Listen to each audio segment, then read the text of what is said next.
여러분, 장단기 금리차가 점점 벌어지고 있습니다.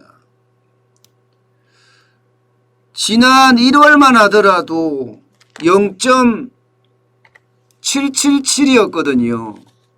그런데 5월 11일 현재 1%가 넘게 벌어졌습니다. 1.023까지 벌어졌어요.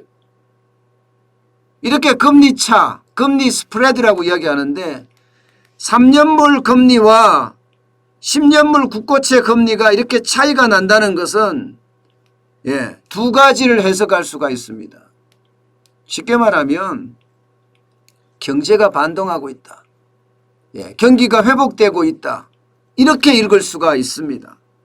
실질적으로도 이 금리차가 3년물이 점점 내려가고 10년물은 점점 올라간다는 것, 이 자체가 경기가 좋아진다는 징표예요. 근데 문제는 금리차가 커지잖아요. 이게 더 자꾸 이렇게 벌어지면요, 많이 벌어지면 많이 벌어질수록 인플레이션 우려가 있습니다. 물가 폭등에 대한 우려가 있습니다. 왜냐하면 장기금리, 특히 10년물 국채금리는요, 이 인플레이션에 대한 영향을 굉장히 많이 받거든요. 그런데 지금 현재 1%가 넘게, 이것도요 2011년 1월 14일 날 101점, 그러니까 1.01%까지 간 적이 있습니다. 그때 이후로 10년 3개월 만에 가장 큰 금리차거든요. 그렇기 때문에 오히려 굉장히 많이 우려를 하고 있는 거예요.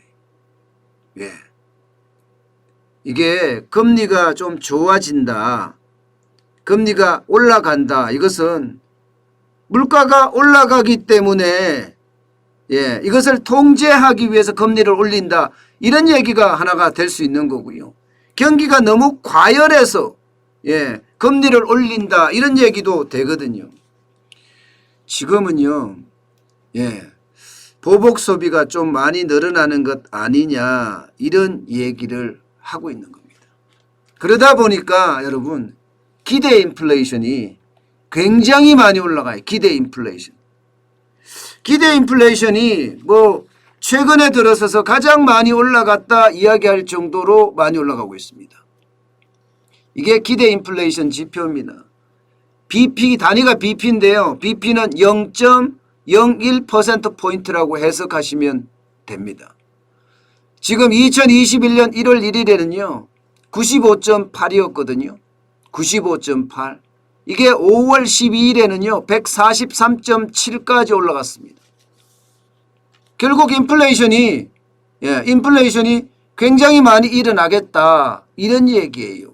기대 인플레이션이 143.7이면요 1년 안에 인플레이션이 1.4% 이상은 온다, 이렇게 해석할 수 있는 부분이기도 합니다.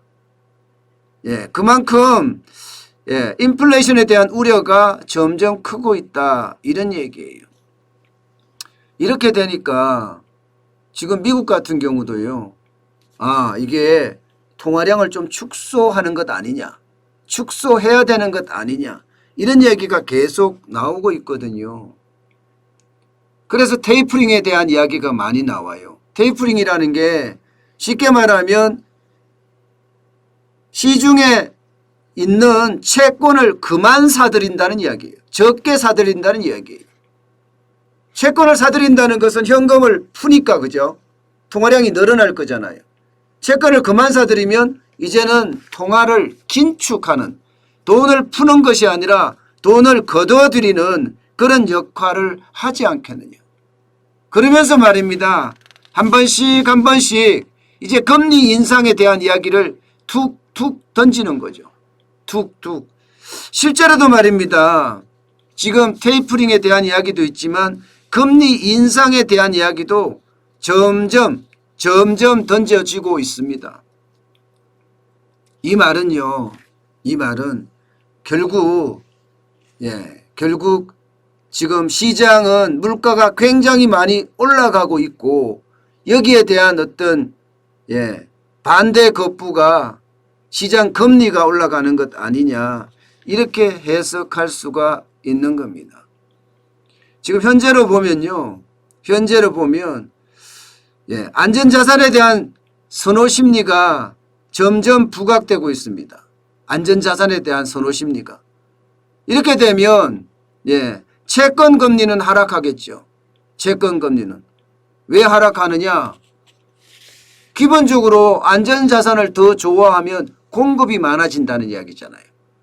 채권을 사고자 하는, 채권 자체가 안전자산입니다. 채권을 사고자 하는 사람들이 많아지기 때문에 채권의 할인율은 줄어들고 금리는 낮아지고 이런 결과를 실제로 가져오거든요.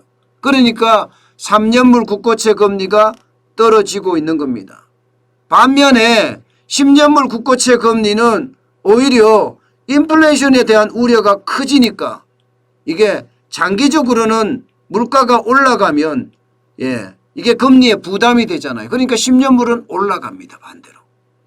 그래서 스프레드가 굉장히 커지는 거거든요. 금리차가 커지는 거거든요. 아마 이게 뭐 지표들이 여러 가지를 볼 수 있지만요. 이런 지표들을 봤을 때 아마 화폐 가치가 점점 떨어지지 않을까. 그러면서 금리에 대한 문제가 생기지 않을까. 그렇게 생각을 합니다. 화폐 가치가 떨어진다는 것, 이것은요. 결국은 인플레이션이 더 심화된다는 이야기입니다. 그리고 여러분 단기적으로 인플레이션이 끝날 것이 아니라 지금 대충 짐작하는 것은요. 인플레이션이 앞으로 한 10년은 가지 않겠느냐 뭐 이런 예상까지 합니다. 그렇다 그러면 인플레이션에 어울리게 우리가 항상 준비를 해놔야 됩니다. 준비를. 그 어느 때보다가 인플레이션에 대한 대비가 중요한 시점이 아닌가 저는 생각해 봅니다.